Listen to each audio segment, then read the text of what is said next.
Okay. Is it okay just to give it a minute? Is that okay? We can take apologies. So we know obviously Angie is traveling back, I believe, from holiday, and Lucy's taking some leave at the moment. Have we got any other apologies? No.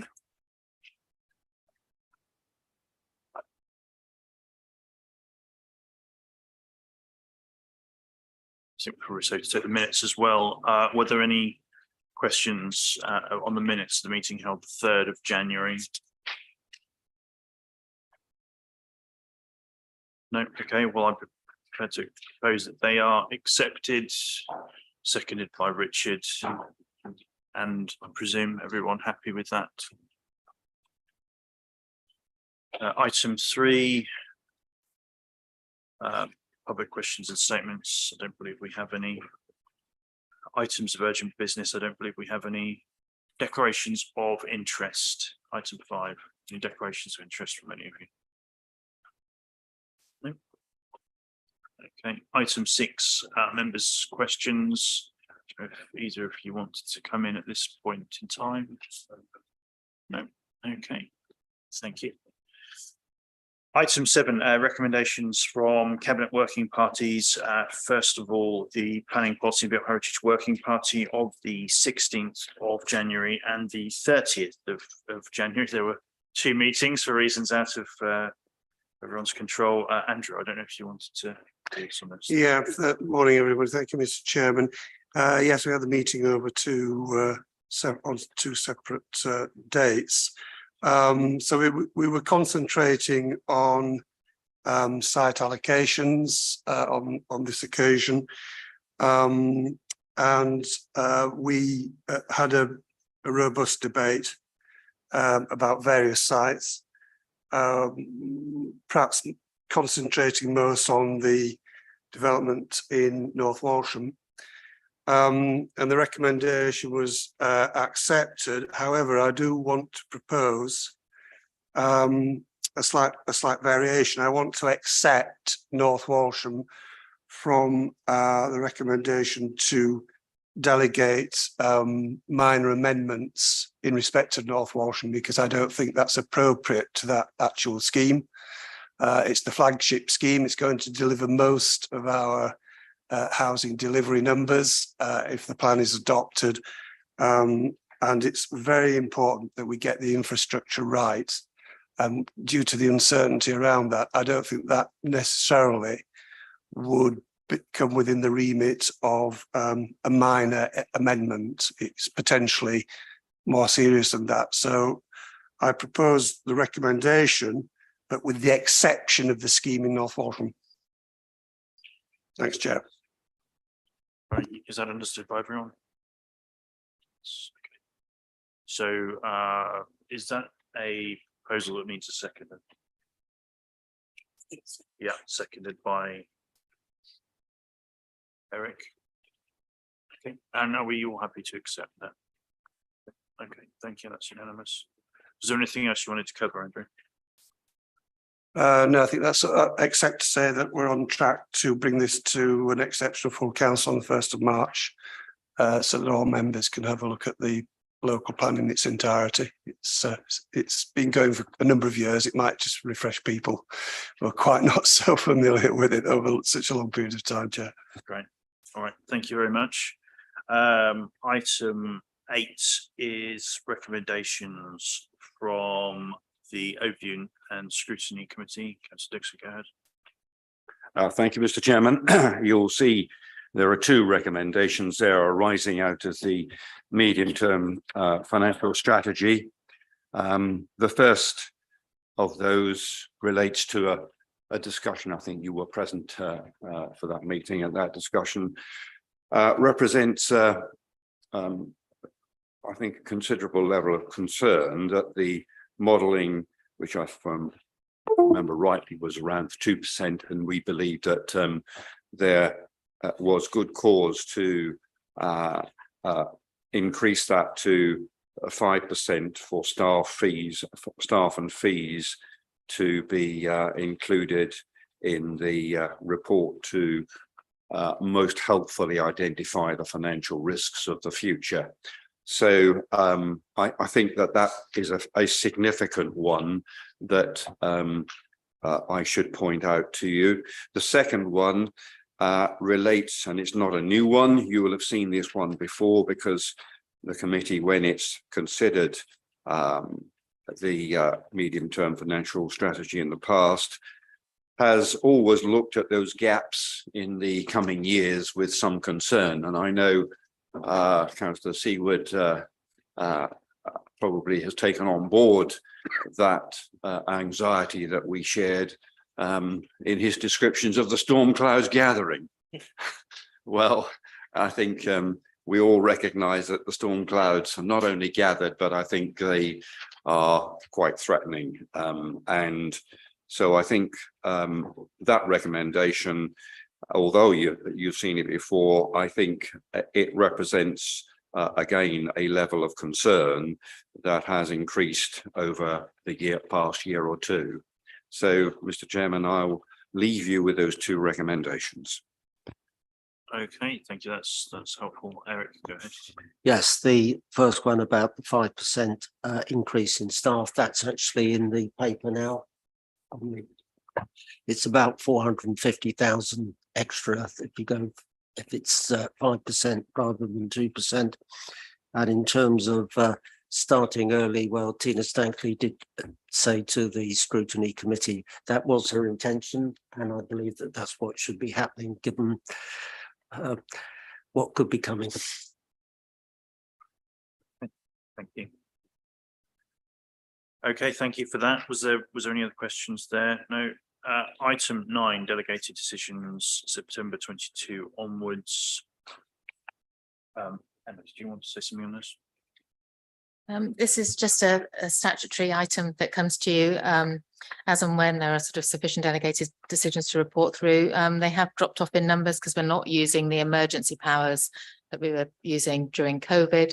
But I'll probably be reporting again next month. So yes, it's just a summary of the decisions that have been taken, and they will then go to scrutiny and then onto the website for publication. Thank you. Okay, just to note, does anyone have any questions on the item? Okay, thank you, Emma. Item 10 is the capital strategy for the next financial year, 23-24. And Eric, I don't know if there's anything you want to say. No, I mean, this has been to overview and scrutiny, and I just simply move the recommendation, Chairman. Okay. I'll be happy to second that, subject to you. Any questions? Okay, well, I'll second that. I'll presume all in favour of accepting that. Okay, that's unanimous. Thank you. Item 11 is the investment strategy for the next financial year. And again, Eric. Again, this has been to overview and scrutiny. Chairman, I just simply move the recommendation. Any questions? No. I will be happy to second that. And is that accepted by everyone? Yes. Okay. Thank you. Brilliant. Item 12 is the Treasury Management Statement for the next financial year. Again, Chairman, this has been to overview and scrutiny. The only thing I'd just point out to Cabinet, as I indicated to the scrutiny committee, it is not the intention, given what is happening with interest rates, to engage in any borrowing in the next financial year, 23-24, including short-term borrowing, because the interest we have to pay on it is actually higher than what we get from, on average, from our investments. So that is a change, but apart from that, I move the recommendation. Okay, were there any questions on that item? Again, I'll be happy to second. Is that accepted by everyone? Unanimous. Thank you again. Item 13 is fees and charges for 23-24.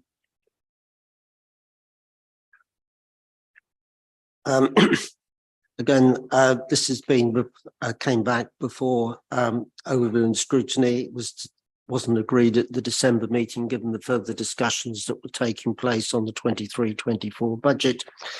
The major change is that there is now an increase in charges for garden bins. So that really is the sort of fundamental one that we've got there. But I believe you might just wish to move a small amendment in relation to Holt Market, Jim. Yeah, that's correct. So I just wish to amend the fees and charges to enable the provision of the Holt markets more in line with the emerging street trading policy that is obviously, you know, to be consulted upon yet. It's some time away, but as it stands, obviously each individual pitch holder would have to pay a fee, and it doesn't really enable the Holt market to take place in a cost-effective way. So what we would want to see is charging more akin to the emerging policy, and I believe that would be probably for one pitch, wouldn't it? So what I'm suggesting is that we enable that to take place at least until the emerging street trading policy is in place. Christopher, sorry. Sorry, can you articulate what that actually means? I don't quite follow what you said. So essentially, Holt Market, they obviously want to get planning their event, and it's presenting a bit of a difficulty for them in doing so when we don't yet have our new charging framework in place. Our emerging charging framework hasn't been consulted upon yet, so we have an emerging street trading policy. We obviously want to see the Holt markets take place, but as it stands, each individual pitch holder would have to pay a street trading fee. So it would obviously be quite a lot of money for all of those people concerned. Whereas, really, we want to see them, you know, pay a market fee for the whole event rather than lots of individual fees. So it enables the event to take place and with more sensible charging policies, really. John, did you want to say something? Yes, please. Sorry, the Fakenham market, of course, runs under the town council under a charter. That's correct. So Holt, there has been some discussion as to whether Holt is a charter town, but there hasn't been evidence provided. Someone's got to go over to Kew and do some reading and find out whether that's the case. But we don't have the evidence to say that it is a charter town, unlike Fakenham. So Fakenham isn't affected by this at all. So it's a charter town, and that evidence is there. Yeah. Okay, is that understood? Is that okay? So I think you're proposing a recommendation that added to Appendix A is a provision to permit the Holt market to have a single street trade market fee, the amount of which to be delegated by the director. That's right. And obviously until such time that the new street trading policy is in place. Okay. Is there a seconder for that and a vote on it? Yeah, seconded by Richard, and take a vote for all those in favour, please. That's unanimous, thank you. And do we need to take a second vote on the fees and charges? Is that? I think so. Yeah, okay, so proposed by Eric and seconded by myself, subject to there being no further questions. Okay, all of those in favour, please. That's unanimous again. Item 14 is the draft medium-term financial strategy for 23-24 to 26-27. Eric. Thank you, Chairman. The medium-term financial strategy and the budget predictions have been to the overview and scrutiny committee. There's been some further work, quite a bit of further work that's taken place since that time. I'd like to thank the overview and scrutiny committee for their comments, which we've embraced. What you have in front of you this morning is the current position, and it's what's actually in the hard copy green papers is the full report rather than what is in the electronic version that came out. I think I'd like to begin by saying this. when I was at the Overview and Scrutiny Committee, the chairman very kindly reminded me that 12 months ago I talked about gathering storm clouds.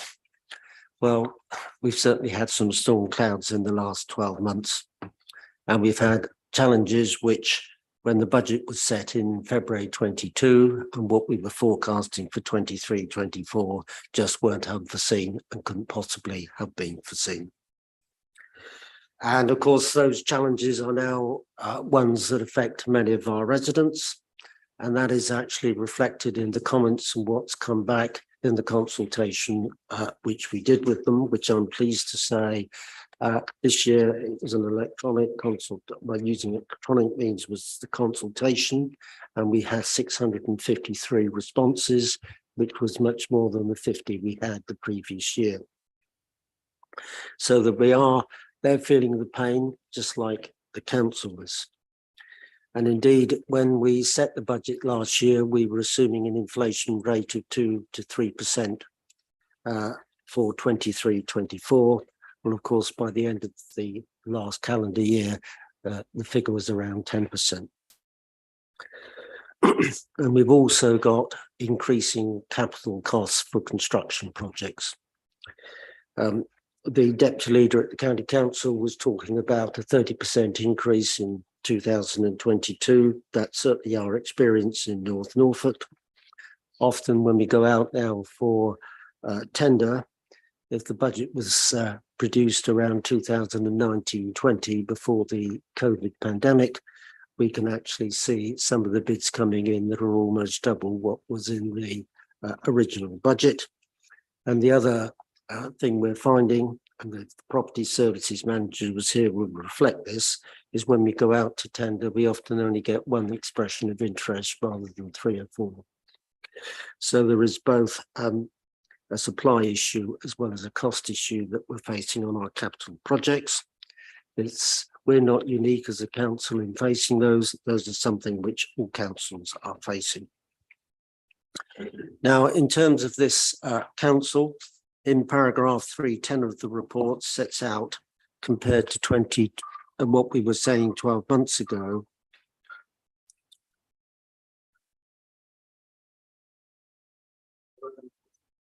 right, I was just stopping it. What we were saying 12 months ago,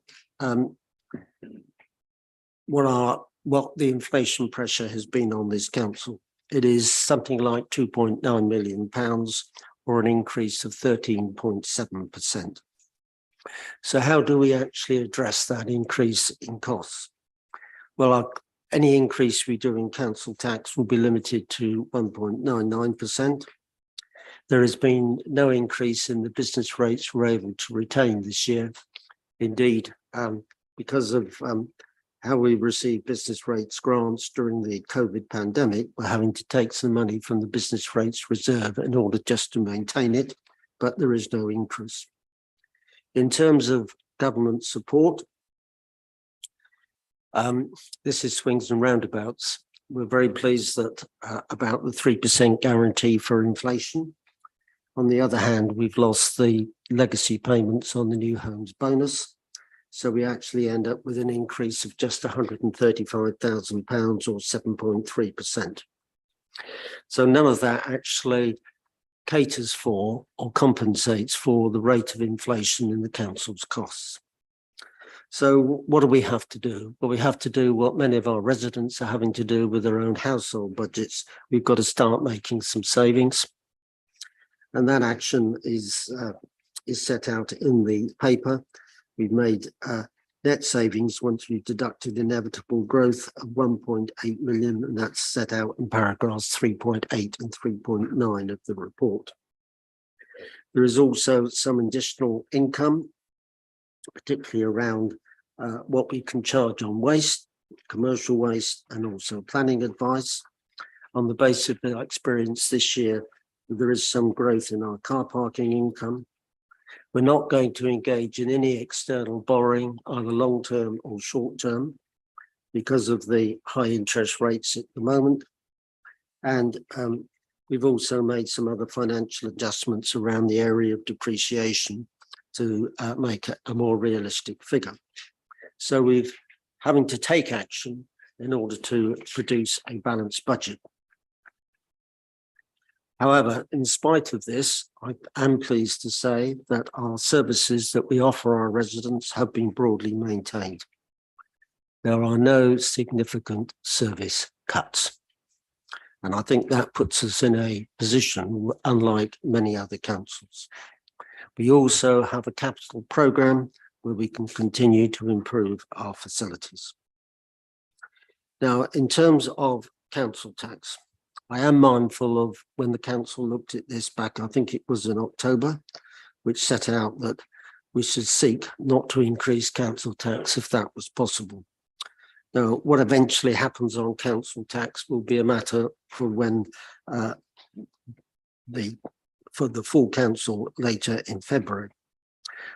What we do know, though, is that our residents will be facing increases in council tax.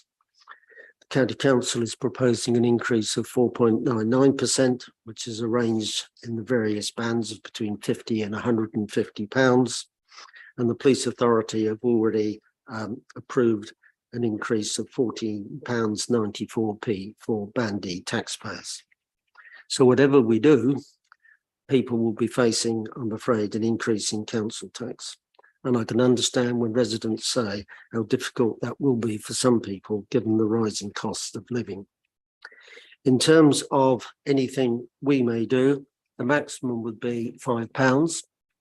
It will still mean that we are one of the lowest council tax precepts amongst district councils in the country. And I think one thing that has to be pointed out is that nearly 70% of the properties in North Norfolk are actually below Band D, so they don't even pay £5. £4 to £4.50 is probably a more accurate figure. Now, in terms of looking forward into the medium-term financial strategy, well, we do have a balanced budget for 23-24. We have a level of reserves at the moment forecast at the end of 23-24 of over 15 million, which is much higher than the 7 or 8 million we would need to keep in order to function as an authority. We do have a solid level of financial investments and property investments, and we're certainly not at risk in that field at all. However, as I've indicated earlier, given the uncertain clouds that are out there for next year, we do need to start much earlier on making contingency plans in terms of any further savings that we may have to find. I'd also have to point out that whilst in the general summary, it sets out a presumption that the level of government support will be the same as it currently is at the moment, that could change. It may happen, it may not happen, we may get something different. So that is also another unknown quantity for us. Also, in terms of the economy, whilst I would expect that inflation should come down during 2024,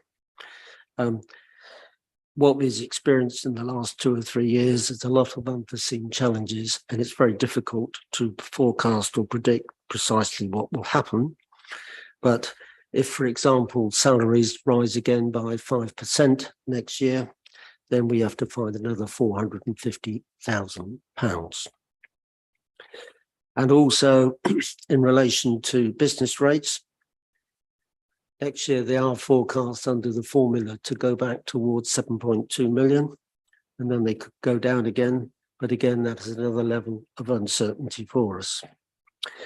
And I do think it's important, because that's what this council has always had, is that we have sound finances in North Norfolk, and we need to keep it that way given what we are facing. So I just make that point in terms of how we look going forward and how we look in relation to council tax increases.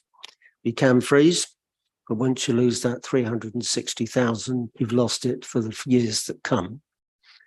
There will also, at some point, I believe, after the next general election, be a review which will be implemented to make changes to local government finance.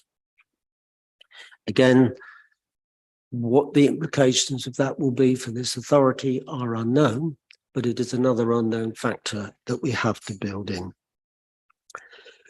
So finally, I have to point out that what we have in front of us this morning is the provisional local government settlement. We actually haven't got the final one yet. We're not expecting a lot of change, but you never know. So that will be something that will have to come before full council. And the last thing in terms of the recommendations, which are here, I'm moved this morning that we move the recommendations 1 to 4 and 6 to 7.